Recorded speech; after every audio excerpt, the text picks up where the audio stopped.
Good afternoon, Mike Haas, along with sideline reporter Jeff Nowak, as well as sports director Steve Geller. Day 3 in the books, really the first day of some kind of intense sun and some intermittent showers. Welcome to New Orleans. And Jay Kaner kind of, had his day, if you will. What when you're here, what are you looking for when you're watching practice today? Yeah, I'm looking for comfortability in the offense. I'm looking for people looking like they understand what's happening. The ball's coming out on time, on target. And here's the thing, like Jake looked really good today. And I know there's some question like, oh, why? Like, why are you spending first team reps? I think you're just trying to figure out what you have in everybody. And it's And the install. I mean, yes, everybody's got to get the install. yes. And like Tyler got his reps, Spencer got his reps. I thought Jake looked really good. I don't think it's necessarily a coincidence that the Jake Hainer day is the day that you got a lot of veteran rest days, right? We didn't have Alvin Kamara, we didn't have Cam Jordan, we didn't have Eric Coy. So you are working with some of the secondary guys, like Brandon Cooks wasn't out there. But no, I mean, I'm just looking for at this point improvement, steady kind of step by step progression. And Kellen Moore said he thought today was the best operation they've had. He felt like the offense ran the most smoothly. I'd agree with him, even though there was some rain, there was some discomfort. It was warm, you know. Steamy. Yeah. The funny thing is, the only guy who really got rained on was Blake Groupie. During his kicking session, and now they have to find a way to manufacture rain for Charlie. You got to keep it even. But no, I thought I today think was a it'll great come. start. I think we'll be okay. I don't think that's the last rain we'll ever see. And it's Justin Reed talked today, and it kind of made me think that we have focused so much offense, Right. quarterbacks, and Brandon Staley's defense, and everybody seems excited.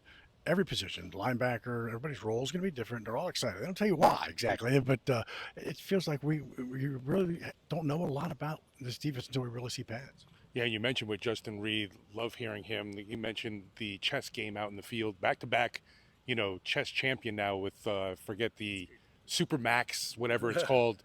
But you see that mind out there is going to be needed with a guy like Tyron Matthew now, not being a part of this team. But yeah, the a lot of different looks out there with the defense now, and interested to see once the pads come on too, that pass rush is going to be so important, and who's going to be those guys to be those the prime candidates to take that role of attacking the quarterback because not putting pressure on the most important position in the game, that's not going to be lead you to great success. And another thing this team suffered with last year was just stopping the run. 4.9 yards per rush last season. That's not acceptable. You Is want there to add one thing, but so with Tyron retiring, like leadership is a big conversation, and like when you hear from Justin, you understand like the leadership is so evident there. And we talked to Taliesin Fuaga yesterday. We just talked to Brian Brzee, and what I appreciate is watching these young guys go into year 2, year 3, and suddenly they're veterans, right? And suddenly you're aware that it's like, oh, he's not a kid anymore. He's a guy in this locker room, kind of setting the standard. And when a guy like Tyron walks out the door, you need that. And so I think we have seen a good bit of that last couple Pretty of good years. replacement you picked with Reed coming in. had him, and so is there a particular position battle that intrigues you so early? They're all important, and there's a battle everywhere. But is there a certain one that intrigues you? Definitely looking forward to when the pads come on, just for that running back spot. Alvin Kamara is locked in solid, and just behind him though, who's going to be the guy to help alleviate some of that workload for him?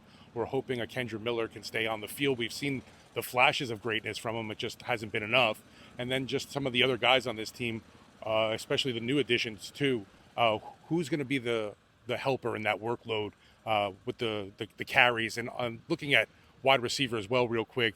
You've got your three guys set, and Brandon Cooks, Rashid Shaheed, and also with Chris Olave. But after that, it's a lot of questions there. You're hoping for me. I'm curious to see a guy that has some size to him and above means if he can make hayway in his second year with this team.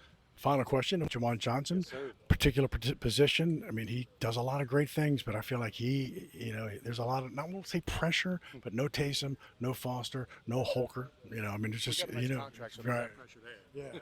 I do want to mention Camp Tipton has returned. Mason Tipton had a massive day today, and just I don't know. I'd like him to be more than a airline hero. So we'll find out. But great day for him. But yeah, tight end. I mean, Noah Fant is visiting today. That news came out this morning, and I see tight end as a massive issue, and not because Juwan, just because what happens if Juwan goes out week 1 and gets hurt? Like who's your starter? Who plays? You have one guy right now that you can trust. We did see Foster Moreau getting some rehab work in. Taysom Hill is somewhere. We don't know exactly where his timeline is, but like right now, it's Juwan and no one else. And I think Juwan's going to eat, but like you got to have some depth there. So, Michael Jacobson, I thought, had a really solid day today. He's made plays. That's what Kellen said. He just keeps making plays. That's all you can ask for.